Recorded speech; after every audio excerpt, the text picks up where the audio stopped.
우리는 지난 4주 동안 요한복음에서 등장하는 예수님께서 자신을 증명하는 자기 증명의 모습들을 살펴봤죠. 먼저 살펴본 것이 생명의 떡이다. 우리는요, 떡을 위해서 살아갑니다. 먹고 살기 위해서 살죠. 그런데 우린 썩어질 양식, 그 떡을 위해서 살아가는 존재가 아니라 영원한 생명을 위해서 살아가는 자들이다. 생명의 떡을 구하냐? 우리 속에 생명이, 영원한 영생이 어떤 의미로 다가오느냐라고 하는 것을 살펴봤습니다. 그리고 뭐에 대한 이야기를 나눴느냐? 예수님은 생명의 빛이, 세상의 빛이다. 빛이 비침에 어두움이 보이게 된다. 우리의 더러움이 보여질 때 우리는 어떻게 살아가고 있느냐, 이 부분을 우리가 살펴봤습니다. 또 한 가지, 우리는 양의 문이다 라고 말씀하셨죠. 우리가 구원받을 수 있는 유일한 길은 뭐밖에 없다? 예수님밖에 아니 계신다 라고 하는 것을 살펴봤습니다. 그리고 우리가 지난주에 예수님은 선한 목자시다, 삭군이 아니다, 우리를 위해서 생명을 바치시는 분이시다, 정말로 선한 목자는 예수님밖에 아니 계신다 라고 하는 말씀을 받았습니다. 그리고 오늘 우리는 예수님께서는 부활이요 생명이다 라고 하는 말씀을 나누기를 원합니다. 예수님께서 이제 예수님의 공생의 마지막 시간들을 보내고 계십니다. 마지막 그 주간을 이제 맞이하고 계시죠. 그것을 위해서 예루살렘으로 향하고 계십니다. 오늘 우리가 함께 본 이 성경 요한복음 11장 이후에 12장을 보시면 예수님께서 예루살렘에 올라가시는 그 장면이 나타나고 있죠. 나귀를 타고 가십니다. 그런데 좀 의아한 게 있습니다. 오늘 우리가 함께 보고 있는 이 요한복음 11장은 나사로의 부활 사건이 있은 이후에 바로 예루살렘에 올라가는 장면이 요한복음에서는 등장하고 있다는 거죠. 이게 왜 의아하냐? 이게 우연적으로 이렇게 기록되어져 있는 것이 아니라 이 성경을 쓴 이 요한이, 이 사람이 요한의 의도가 있음이 드러나 있는 장면들입니다. 왜냐? 원래 예수님께서 이 나사로를 살려주신 이 이후에 여러 사건들이 등장합니다. 10명의 나병 환자들도 고쳐주십니다. 부자 청년도 만나시죠. 그리고 삭개오 이야기도 이후에 여리고성에서 일어나게 되죠. 그런데 그러한 이야기들이 전혀 기록되어져 있지 않습니다. 바로 이러한 사건들 전에 있었던 나사로의 부활 사건이 있은 이후에 나가셨다가 돌아오시는 그 모든 장면들을 제거하고 바로 예수님이 예루살렘으로 들어가고 있는 장면들이 있다, 기록되어져 있다라고 하는 거죠. 그리고 그 모습들을 요한복음 11장 4절을 보시면 뭐라고 말하냐? 하나님께 영광을 위해서, 하나님의 영광을 위해서 이 나사로 사건이 기록되어, 이 나사로 사건이 나타난다라고 말씀하고 계십니다. 이 나사로 사건이 결국 하나님의 영광을 위해서 나타나는 거구나. 여러분, 우리가 한번 생각해 봐야 될 건, 이 사건이 있은 이후에 예수님께서 예루살렘에 올라가시고 예루살렘에서 십자가의 사건으로 돌아가십니다. 그럼 생각해 보세요.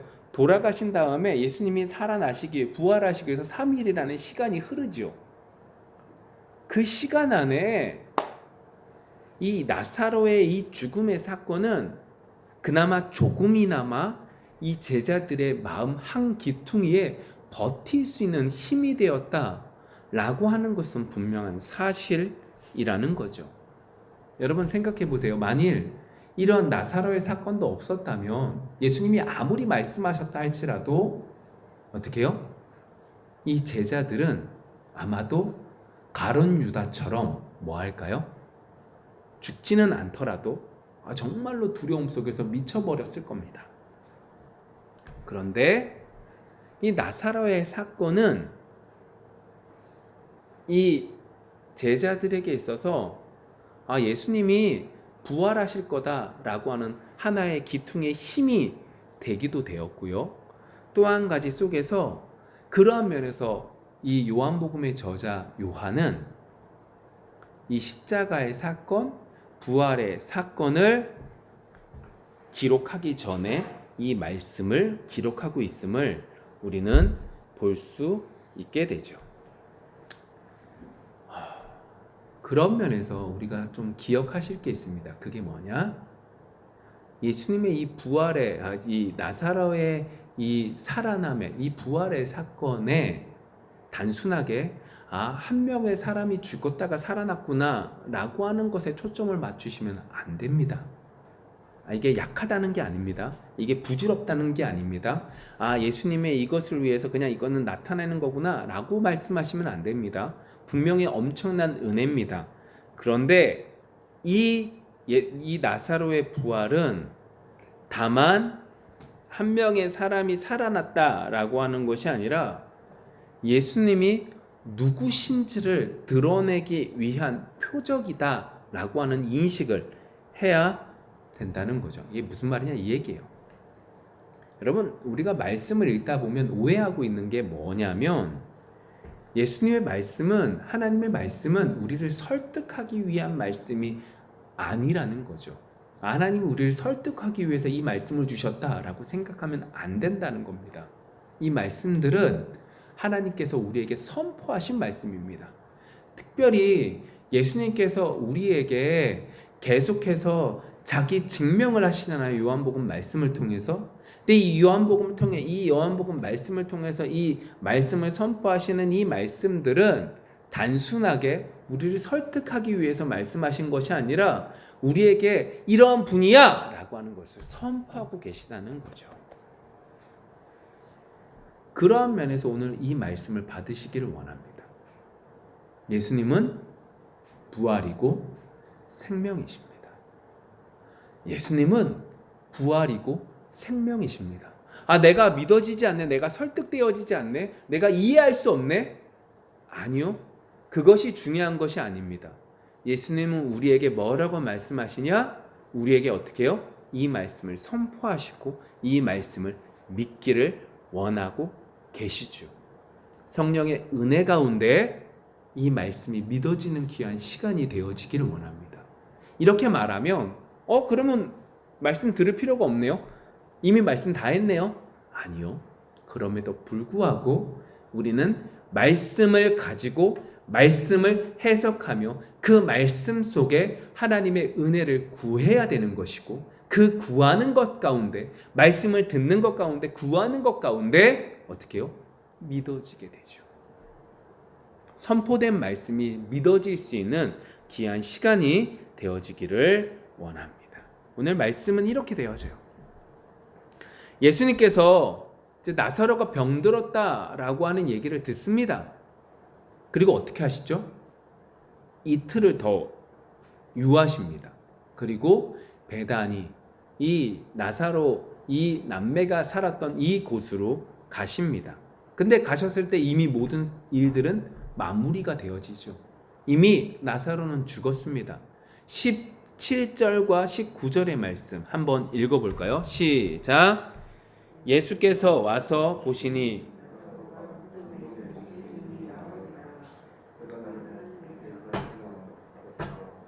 많은 유대인들이 마르다와 마리아에게 그 오라비의 일로 위문하러 왔더니, 자, 오늘 17절과 19절의 말씀을 보시면 뭐라고 말을 하고 있냐? 모든 일들은 끝났다라고 말하고 있는 거죠. 그쵸? 이미 병들었고 이미 죽었다. 분명하게 죽었다. 더 이상 바뀔 수 있는 거 없다라고 말하고 있습니다. 물론 이 제사법이 장사법이 좀 다른 건 표현되어져 있죠. 우리라면 3일장이든 5일장이든 어떻게 먼저 시작하죠?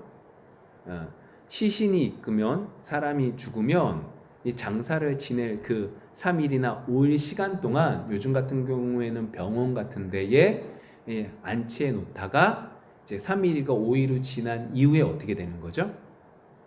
땅에 파묻든 아니면 화장을 하든 합니다. 그런데 이 이스라엘은 좀 다른 것 같습니다. 좀 덥잖아요. 그러니까 어떻게 해요? 먼저 돌멩이 안에 굴을 파서 그곳에 시신을 안치해 두고 그 다음에 사람들을 오시는 그 사람들에게 함께 장사를 지내면서 함께 슬픔을 나누는 그 법들이 좀 다른 것 같습니다. 그래서 우리와 좀 다른 부분들이 좀 등장을 하죠. 근데 중요한 건 한 가지입니다. 이미 죽었다. 이미 끝났다.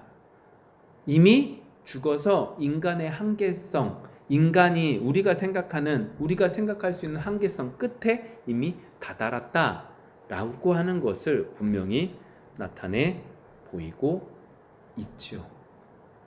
죽으면 끝이죠. 이때 여러분들이라면 예수님께 뭐라고 말씀하시겠습니까? 이게 무슨 의미냐면 오늘 21절 이렇게 말합니다. 예수님께서 그 후에 나타나거든요. 예수님께서 나타나니까 이렇게 말하죠.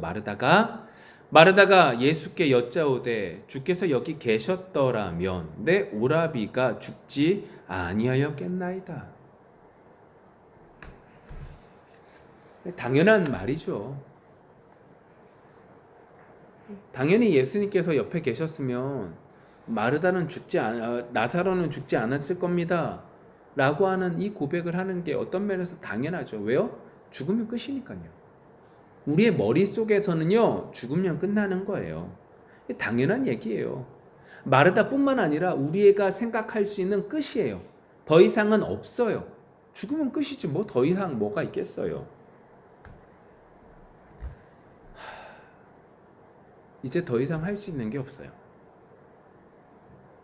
그가 할 수 있는 최선의 것이 이 말이고 이 말 속에 그녀는 이렇게 말하고 있습니다. 여러분 우리 한번 생각을 해봅시다. 우리가 무엇인가를 믿고 살아갑니다. 예수 믿는 사람은 더욱더 어떤 확신을 가지고 살아가잖아요. 어떤 확신이요? 우리가 기도하면 하나님께서 응답해 주신다. 분명히 하나님께서 우리를 도와주실 거예요. 우리가 교회 가운데 항상 하는 얘기가 뭐예요? 하나님은 언제나 나에게 가장 좋은 것들을 주신다 라고 하는 것 속에 우리는 기대하잖아요. 우리는 소망합니다. 우리가 기도하면 분명히 이루어 주실 거야. 그런데 우리가 열심히 기도합니다. 우리가 열심히 말씀 보고 간구합니다. 분명히 하나님은 대주실 거야 라고 믿음을 가지고 있습니다. 근데 그것이 그대로 이루어지지 않습니다. 될 줄 알았는데 안 되는 거죠. 여러분 이런 경험들이 없으십니까? 여러분 기도하면 그 모든 기도의 제목들이 다 이루어졌나요? 아닙니다. 우리의 일상생활 속에 우리가 기도해서 이루어지지 않는 일들이 분명히 있습니다. 그때 우리는 단순하게 이렇게 생각하죠. 우리가 믿음이 없어서 그렇구나. 우리가 간절히 기도하지 않았기 때문이구나. 여러분 솔직하게 우리는 우리가 할 수 있는 최선의 것을 다하여 기도합니다. 때때로 그렇게 못해서 그래서 그렇지 라고 우리의 마음속에 이해할 때도 있지만 때때로 우리가 모든 것들을 구해서 정말로 믿음으로 갔지만 전혀 이루어지지 않을 때가 있습니다. 믿음이 약해서입니까? 아닌 것 같습니다. 정말로 나는 최선을 다해서 기도했거든요.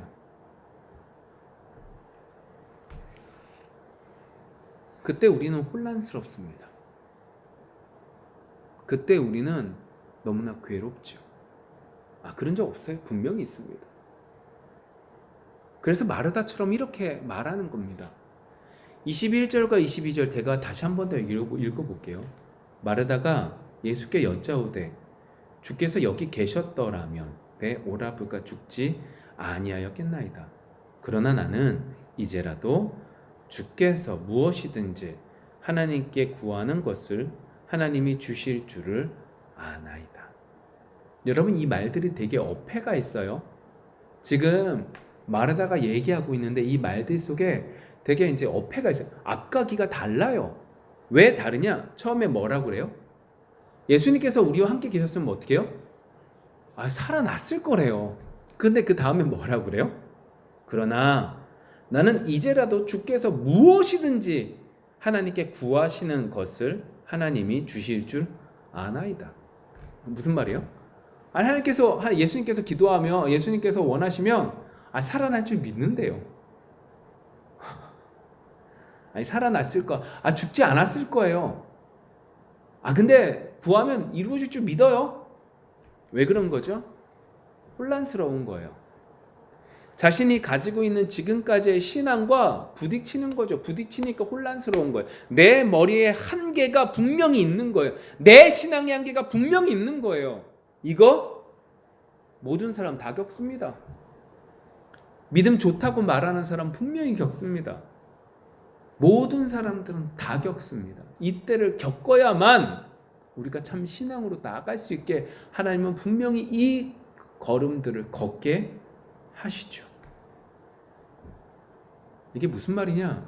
신앙의 한계에 부딪히는데 그 한계는 어디서 나타나냐? 우리의 관심이 국한되어져 있는 곳에서 나타난다는 거예요. 무슨 얘기냐? 이 얘기죠.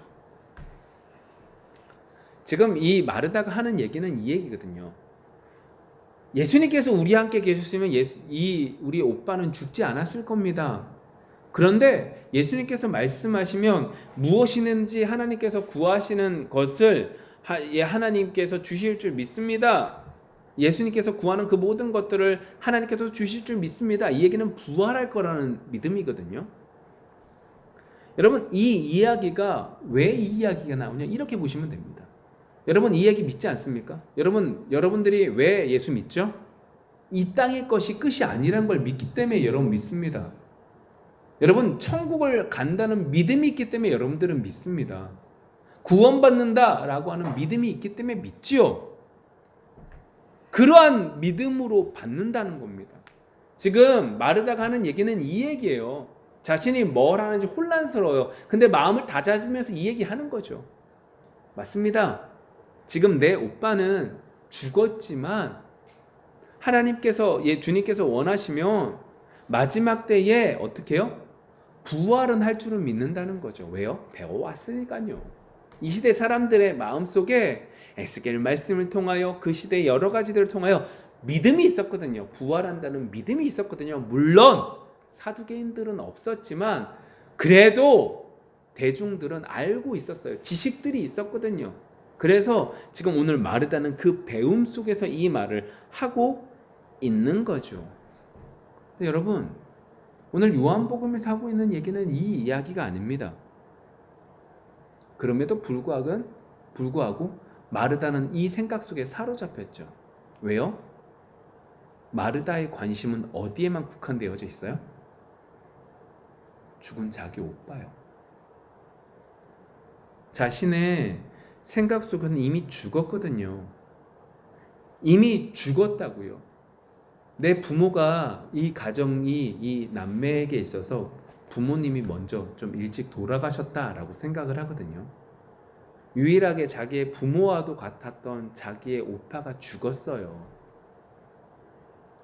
물론 내가 지금까지 예수님을 만나고 예수님을 통하여 하나님의 은혜를 맛보고 너무너무 감사해서 예수님을 쫓아다녔지만 막상 내 오빠가 죽고 나니까 어때요?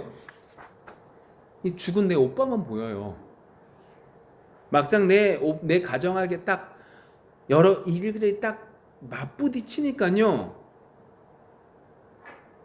예수님을 쫓아다니는 그 모든 것들이 없어진 거예요. 내 오빠에게 딱 국한되고 이미 내 오빠가 죽어버리니까 모든 것들이 국한되어지다 보니까 어떻게 돼요? 신앙의 한계성에 딱 부딪히는 거죠. 죽으면 끝이거든요. 죽으면 끝이거든요. 더 이상 아무것도 할 수 있는 게 없는 거예요. 그래서 어떻게 해요? 마르다는 지금 이 이야기를 하고 있는 거죠. 마르다만 그래요? 우리도 그래요. 궁극적으로 죽음이라는 그 앞에서 우리는 더 이상 생각하지 않습니다. 왜요? 이미 끝난 거거든요. 아니 그 너머의 것들은요 우리의 머리로 알 수 없기 때문에 경험해 보지 않았기 때문에 생각하지 않아요. 그래서 어떻게 해요? 이 모든 것들이 부질없고 혼란스러운 거죠. 특별히 믿는다고 말하는 우리에게 있어서는 더 큰 거예요. 믿음이라는 그 유일한 그 버팀목이 무너져 버렸을 그때 우리는 혼란스러워요. 근데 여러분 이때 우리가 정말로 기억하실 게 있어요. 이때 하나님의 은혜가 있습니다. 그런데 이때 마르다가 한 얘기를 좀 잘 보세요. 이러한 은혜가 있기를 원해요. 22절. 그러나 나는 이제라도 뭐라고요? 이제라도 주께서 무엇이든지 하나님께 구하시는 것을 하나님이 주실 줄을 아나이다. 이제라도.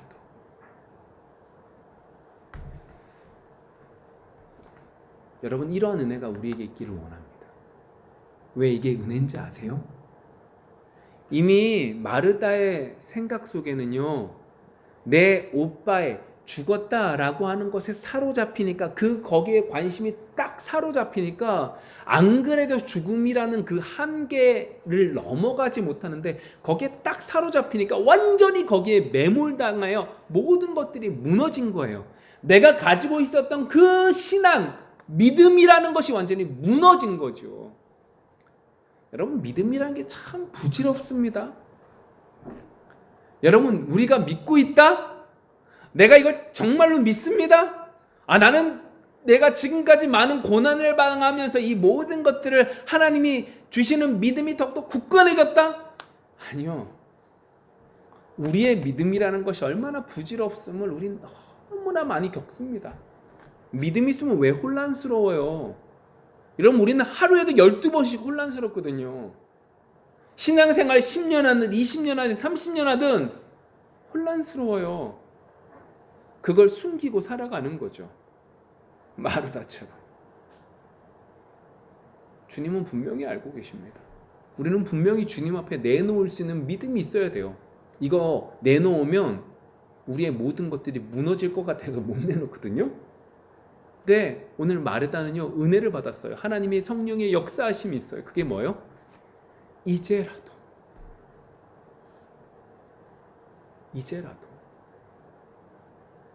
여러분 우리가 지금 있는 상황 속에 매몰될 때가 아니라 이제라도 라고 하는 은혜가 우리 속에 있기를 원합니다. 오늘 마르다는 그 은혜가 있었어요. 그가 알고 이 얘기를 했을까요? 이제라도. 아니요. 하나님의 은혜였어요. 성령의 역사하심이죠.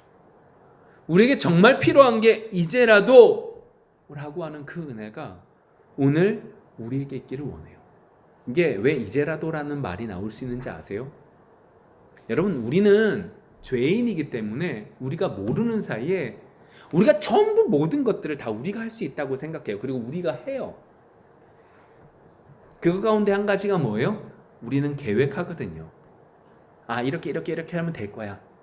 네, 여러분 잘 생각해 보시면 하나님이 우리에게 주신 은혜 가운데 한 가지가 우리의 계획대로 모든 일들이 이루어져요? 안 이루어져요. 이게 힘들죠. 이게 어렵죠. 이게 괴롭죠. 근데 우리는 달리 생각하셔야 돼요. 왜요? 이것이 하나님이 주신 은혜거든요.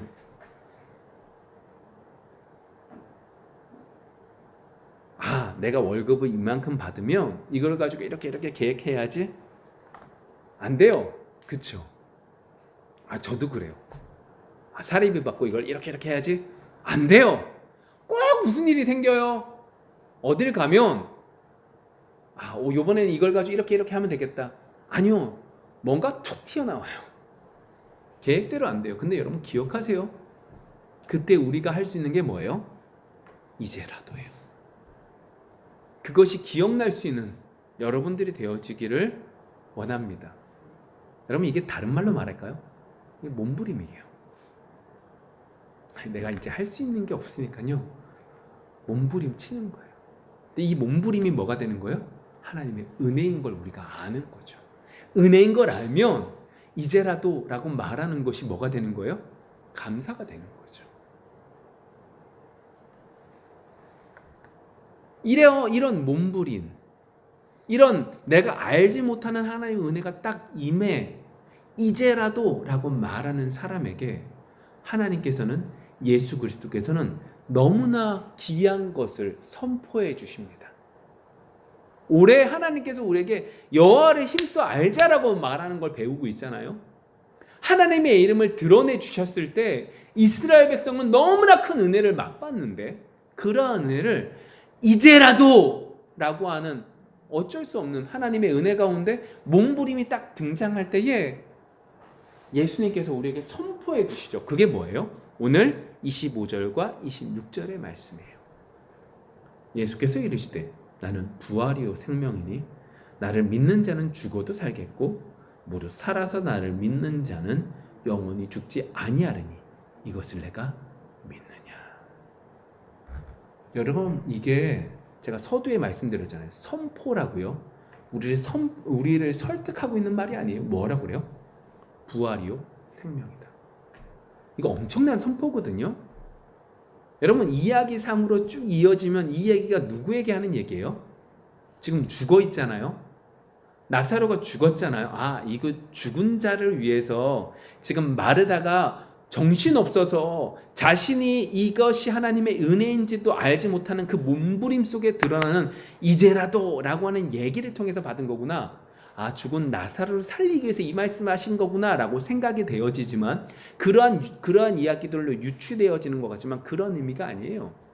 이건 죽은 자에 국한되어져 있는 말씀이 아니라 우리를 위한 말씀이고 미래에 있는 사람들을 위한 선포의 말씀이라는 거죠. 지금 예수님께서는요, 이 세상을 만드신 하나님으로서 우리에게 엄청난 선포를 해주시는 거예요. 내 능력이 이 정도임을 분명하게 선포해 주시는 거죠. 이것을 믿으라고 말씀하고 계시는 거예요. 여러분, 이것을 이해하기 위해선 우리가 이제 마태복음 말씀을 좀 보셔야 되는데 22장 31절부터 33절의 말씀 제가 한번 읽어볼게요. 죽은 자의 부활을 논할진대 하나님이 너희에게 말씀하신 바 나는 아브라함의 하나님이요 이삭의 하나님이요 야곱의 하나님이로다 하신 것을 읽어보지 못하였느냐. 하나님은 죽은 자의 하나님이 아니요 살아있는 자의 하나님이시니라 하시니 무리가 듣고 그의 가르침에 놀라더라. 오늘 이 말씀은요, 사두개인이라고 하는 사람들이 예수님께 와서 질문하는 얘기예요. 이 사두개인들의 특징이 뭐냐면, 이 사두개인들은 하나님의 말씀을 알지만 세상과 타협한 사람들이죠. 타협하는 것들 가운데 어떤 것이 딱 들어가냐면, 이성이라는 게 딱 들어가니까 사람이 죽으면 끝이지 라는 생각이 들어가는 거예요. 그래서 성경을 자신의 뜻대로 해석한 거죠. 그래서 어떻게 해요? 아, 사람이 죽으면 부활은 없어 라는 인식을 하는 거예요. 그 인식을 가지고 예수님께 질문을 함으로 예수님을 올무에 사로잡기 위해서 이야기를 하는 거예요. 그게 뭐냐? 어떤 한 사람이 있어요. 그 어떤 한 사람이 결혼을 해요. 근데 그 사람이 죽어요. 이스라엘은 어떠한 법이 있었냐면, 그 형의 자녀가 없이 그 형이 죽으면 그 형수를 그 동생이 함께 동침함으로 그 형수가 형의 자녀를 낳게 함으로, 그러니까 동생의 자녀가 아니라 형의 자녀가 되므로 그 집안이 유지될 수 있는 그러한 법이 있었어요. 그러한 법 가운데 그 형이 죽음으로 그 동생이 그 형수와 결혼하게 되고, 그렇게 되면서 그 모든 형제들이 죽으면, 결국 자녀 없이 죽으면 형제들도 다 죽고 형수도 죽어버리면, 결국 나중에 부활하면, 죽었다가 살아나면 이 형수는 누구의 아내가 됩니까? 라고 하는 질문을 던집니다. 어떤 인식을 가지고 있는 거예요? 사람이 죽으면 끝이다. 근데 죽었을 때 부활이라는 것이 딱 등장하면, 딱 살아나면, 그러면 이 살았을 때에 있었던 그 형제들과 이 형수는 누구와 결혼한 것이고 누구의 아내가 되느냐? 우리 당연한 인식이잖아요. 근데 그러한 인식 가운데 오늘 예수님의 말씀은 전혀 다른 말씀이 주어지는 거예요. 뭐라고 말씀하시냐? 이 인식이 전혀 다른 얘기를 하고 있는 거죠. 예수님께서 뭐래요? 아브라함의 하나님, 이삭의 하나님, 그리고 야곱의 하나님이다 라고 말씀하신 건 죽은 자의 하나님이 아니라 살아있는 자의 하나님이다 라고 하는 말씀을 하시는 거죠. 나는 죽은 자의 하나님이 아니라 살아계신 자의 하나님이다 라고 하는 말씀을 하고 계시는 거예요. 무슨 말이에요? 인식이 달라요. 우리의 인식은요, 죽으면 끝이에요. 그러면 죽으면 끝인데 우리가 생각하는 부활이라는 죽었다가 살아나면 그러면 이전에 있었던 그 모든 것들은 그대로 유지되느냐? 그렇다면 이러한 사건들 속에서 이 여인은 누구의 아내가 되느냐? 라고 하는 질문을 던지는 것이 당연한데 예수님의 답변은 죽음이라는 것이 있다 없다? 없다는 얘기를 하고 계시는 거예요. 우리의 머리로 이해할 수 없는 얘기를 하고 있는 거죠. 지금 이 말씀을 듣고 있는 우리에게도 부활이라는 인식이 단순하게 죽었다가 다시 살아나는 거지 라는 인식인 것 같지만, 인식으로 받아들여지지만 예수님의 관심은 그거에 관심이 있는 게 아니에요. 전혀 다른 인식을 하고 계시는 거예요. 우리가 생각하는 죽었다가 살아나는 그게 아니라 예수님의 관심은 다 살아있다라고 하는 관심 속에서 이 말씀을 하고 계시는 거죠. 그래서 전혀 다르다는 말씀을 하고 계시는 거예요. 그런 면에서 오늘 나사로의 죽음에 대해서 예수님께서 오늘 읽은 그 본문 앞부분에 뭐라고 그래요? 예수님이 나사로가 죽었다, 이제 죽었다 라고 말씀하시는 것이 아니라 잔다 라고 말씀하시는 것으로 이어지게 되는 거죠.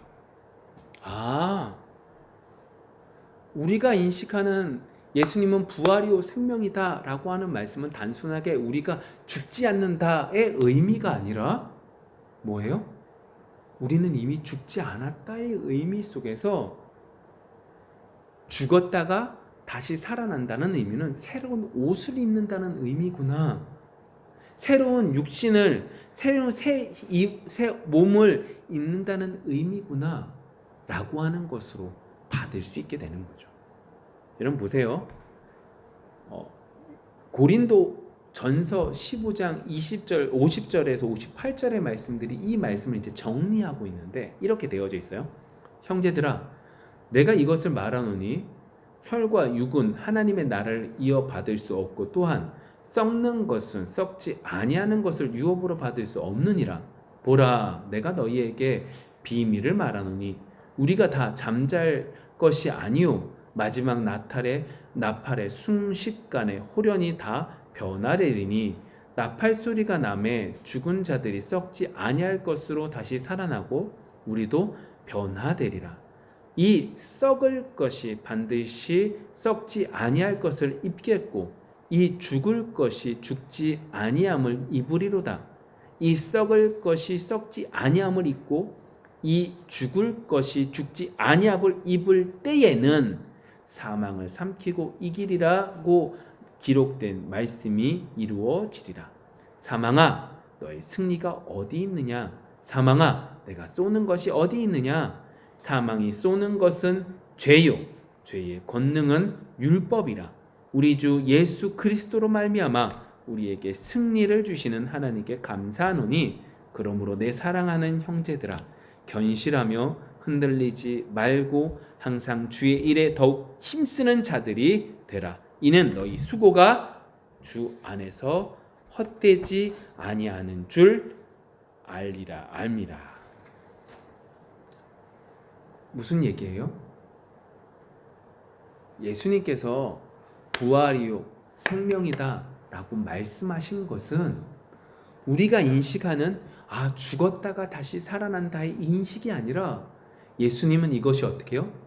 영원히 우리는 예수 믿는 우리에게 있어서는 영원한 삶이고 우리에게 있어서 죽음이라고 하는 것은 새 몸을 입는 것으로 우리가 생각하는 부분과 전혀 다르다라고 하는 말씀이 분명히 나타나 있는 거죠. 죽음의 결과로 결국 죽음이라는 것이, 죄의 결과로 결국 죽음이라는 것이 주어지는데, 이 죽음이라는 것은 예수를 믿는 성도들에게 있어서는 우리가 생각하는 것과 전혀 다른 부분이다 라고 분명히 선포되어져 있죠. 여러분, 여기서 요한복음의 저자 요한의 의도가 있어요. 요한복음 다른 복음서와 다르게 좀 늦게 쓰여졌거든요. 늦게 쓰여졌으니 사람들이 한 명씩 숨겨되어져 가요. 이때 얼마나 혼란스러워져요. 이때 이 요한복음의 말씀을 통해서 불안해하는 성도들에게 분명하게 말씀하고 있는 거죠. 야, 죽음이라는 것은 우리의 생각과 전혀 다르다. 죽음이라는 것은 우리의 생각과 전혀 다른 것이다 라고 말씀하고 있는 거죠. 그러한 면에서 예수님은 오늘 선포하고 계시는 거예요. 그런데 여러분, 이제 우리에게 필요한 게 뭘까요? 그렇다면 지금 우리가 받은 거는 뭘 받았냐면, 하나님께서, 예수님께서 지금 이렇게 부활이요 생명이다 라고 말씀하신 의미가 단순하게 우리가 생각하는 죽음, 부활, 이 의미와 전혀 다른 거구나 라는 걸 배운 거예요. 그럼 이 배운 것 속에 우리가 정말 이제부터 해야 될 게 뭐냐라고 하는 거죠. 이때 우리가 필요한 게 뭐냐? 분별력입니다. 이때 우리에게 필요한 게 뭐냐? 지혜입니다. 보세요. 여러분, 이 땅을 살아가면서 우리가 가장 불안해하고 두려워하는 게 뭔지 아십니까? 여러분, 뭐가 가장 두려우세요? 노년에 건강이 없어지는 거? 노년에 먹고 살 것이 없는 거? 지금 내가 아픈 거? 지금 내가 여러 가지 내 자녀들이 힘든 거? 여러 가지들이 있습니다. 이것들이 두렵죠. 근데 결국 이 말은 한마디로 귀결됩니다. 불행이 두렵습니다. 불행해질까봐 두렵습니다. 그쵸? 행복이 없을까봐 두려운 거예요. 여러분 잘 생각해보세요. 왜 두렵죠? 행복이 없을까봐 두려워요. 다른 게 아니에요. 돈이 없는 거 결국 행복하지 못할까봐, 건강이 없는 거 결국 행복하게 못 살까봐 두려운 거죠. 여러분, 이게 두렵습니다. 그래서 어떻게 해요? 이 두려움을 해결하려고 합니다. 그 해결책이 뭐예요? 돈이죠. 그 해결책이 뭐예요? 건강이죠. 그 해결책이 뭐예요? 권세죠. 그 여러 가지들을 가지고 하나님의 이름을 대신하고 그 두려움을 제거하려고 합니다. 생각해 보세요. 하나님께 기도했거든요. 기도하면 이루어질 줄 믿고 기도했거든요. 근데 안 돼요. 그럼 어떻게 해요? 여러 가지 방법들을 제시하죠. 그리고 얘기합니다. 현실과 신앙생활은 다릅니다. 그러면서 서로 납득시킵니다. 또 한 가지 생각해보세요. 얼마나 두려운 것 가운데, 얼마나 불행한 것 가운데 한 가지가 이거잖아요. 내가 열심히 믿는다고 믿어요. 근데 그렇게 되지 못할 때 주변의 사람들이 얼마나 조롱합니까? 열심히 기도 생활해요. 열심히 신앙 생활해요. 하나님 앞에 몸부림쳐요. 그런데 예를 들어 교회가 부흥하지 않아요. 예를 들어 여러분들의 인생이 나아지지 않아요. 그럼 어때요? 주변의 사람들이 얼마나 조롱합니까? 그래서 두려워요. 그래서 다른 여러 가지 방법들을 생각하죠. 근데 여러분, 이때 분별하셔야 돼요. 이때 생각하셔야 돼요. 이때 지혜를 구하셔야 돼요. 왜요? 어떻게 해요? 그러한 여러 가지 생각들 가운데 한번 생각해 보세요. 하나님께서 기도를 응답해 주시지 않으세요. 그러면 이게 우리 책임이세요? 우리 책임입니까? 아니면 하나님의 책임입니까? 이미 성경에 기록된 대로 하나님께 아뢰라고 해서 아뢰었어요. 이제 그렇게 되면 이제부터 우리의 책임이냐 하나님의 책임이죠. 여러분 보세요. 이 교회가 우리의 교회입니까? 아니면 하나님의 교회입니까? 우리가 우리 교회라고 생각하니까 힘든 거지, 하나님의 교회라고 생각하면 전혀 다른 문제가 됩니다. 여러분, 죽음이라는 것이 모든 인생의 끝이라고 생각하는 것이 당연한 건데, 성경에서 예수님께서는 전혀 그렇게 말씀하고 있지 않습니다. 그러면 이제부터 우리의 생각은 바뀌셔야 되죠. 우리가 기도했으면 이 기도의 문제는 우리의 문제가 아니라 하나님이 책임져야 될 문제구나. 또 한 가지가 있습니다. 여러분, 우리 생각해 보셔야 돼요. 정말로 예수님께서 돌아가시면서 분명히 우리에게 이렇게 선포하시죠. 나는 부활이요 생명이다. 그럼 우리에게 있어서 담대함이 아마 있으셔야 됩니다. 우리에게 있어서 죽음은 세상 사람들이 말하고 있는 죽음과 전혀 다르다는 거죠. 그럼 그 속에서 우리는 담대할 수 있죠. 여러분, 이것들이 여러분들 속에 있기를 원합니다. 이게 분별함입니다. 이게 지혜입니다. 그런데 이 지혜는 여러분들이 기도할 때 주어지죠. 또 한 가지가 있습니다. 여러분들이 묵상하실 때 하나님이 여러분들 속에 믿어지게 만드십니다. 여러분, 기도한다라고 하는 건 여러분들의 욕심을 구하는 것이 아닙니다. 물론 우리는 기도합니다. 여러 가지들 놓고 기도하죠. 그런데 그 속에서 하나님께서는 그 기도라고 하는 건 하나님 앞에 하나님의 말씀이 그대로 이루어지는 것이 위에서 기도하는데 우리가 그것을 이룰 수 없습니다. 그래서 어떻게 하는 거예요? 하나님께 이것을 이루어 달라고, 난 못하니까 이루어 달라고 기도하는 거죠. 그렇다면 그 기도의 내용들이 하나님의 말씀이라면 그 말씀은 다만 기도하면서 끝나는 것이 아니라 여러분들의 삶 속에 이것을 묵상하는 겁니다. 묵상할 때 어떻게 해요? 마르다처럼 부딪힙니다. 혼란스럽습니다. 말씀과 현실이 다른 것 때문에 괴롭습니다. 근데 이 괴로운 것 속에 기도하는 것 가운데 그리고 묵상하는 것 가운데 이것들이 어떻게 돼요? 믿어집니다. 세상의 가르침과 다른 하나님의 은혜가 믿어지게 됩니다. 그렇게 될 때 우리에게 분별함이 생기는 거죠. 그렇게 될 때 우리에게 지혜가 생겨나게 되는 겁니다. 이번 한 주 예수님께서는 우리에게 부활이요 생명이라고 말씀하셨습니다. 이 선포의 말씀이 믿어질 수 있는 여러분들이 되어지기를 원합니다. 그것을 위하여 분별할 수 있는 지혜가 여러분들 속에 있기를 원합니다. 기도하는 여러분들, 그리고 그 속에서 하나님의 말씀이 묵상되어지는 것 가운데 믿어질 수 있는 은혜가 여러분들 속에 있기를 소망합니다. 기도하겠습니다.